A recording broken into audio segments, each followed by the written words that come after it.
দেখো, আজ আমি তোমাদের দারুণ একটি পাইপে ডাবল চুলা তৈরি করে দেখাবো। এর জন্য আমি এখানে কয়েকটি ইট নিয়েছি। এই ইটগুলোকে সুন্দর করে সাজিয়ে নেব। এখন আমি এর উপর থেকে নরম মাটি নিতে দেব। এখানে আমি ইটগুলোকে সরবুজ আকারে সাজিয়ে নিয়েছি। এরপরে এর উপর থেকে আবারও আমি ইট বসিয়ে নিব। এখানে আমি মোট 12টি ইট ব্যবহার করেছি। এখন আমি এর ভিতরে দুটি পট বসিয়ে নেব। বসানো হয়ে গেলে এর ভিতরে সব জায়গায় মাটি দিয়ে দিতে হবে। এই পর্যন্ত ভালো লেগে থাকলে অবশ্যই একটি লাইক দিয়ে দিবেন। এখন আমি দুটি বোতল দুই সাইডে বসিয়ে তার উপর থেকে আবারও মাটি দিয়ে দেব। মাটিটা এমন ভাবে দিতে হবে যেন সম্পূর্ণ ফাঁকা জায়গা আটকে যায়। এরপরে বোতলটির পাশ থেকেও গোল করে মাটি দিয়ে দেব। একই ভাবে গোলটার পাশ থেকেও গোল করে মাটি দিয়ে দিতে হবে। তারপরে বোতলটির পাশ থেকেও উঁচু করে মাটি দিয়ে দেব। মাটি দেওয়া হয়ে গেলে হাত দিয়ে একটু মাটিটাকে সমান করে নেব।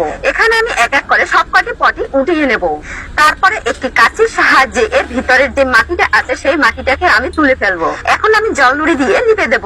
বন্ধুরা, আমার এই ভিডিওটি কে কোথা থেকে দেখছেন অবশ্যই কমেন্ট করে জানাবেন, যাতে আমি পরবর্তী ভিডিওতে আপনাদেরকে ধন্যবাদ জানাতে পারি। এখন আমি এখান থেকে ধোঁয়া বেরোনোর জন্য একটি পাইপ সেট করে নিয়েছি। এবার আমি চুলাটিতে আগুন জ্বালিয়ে দেখবো। এই চুলাটিতে খুব সহজে একবারে দুটি রান্না করতে পারবেন। দেখুন, চুলাটি জ্বালানোর পরে কত সুন্দর ধোঁয়া বেরোচ্ছে এবং আগুন জ্বলছে। সম্পূর্ণ ভিডিওটি দেখার জন্য সকলকে ধন্যবাদ।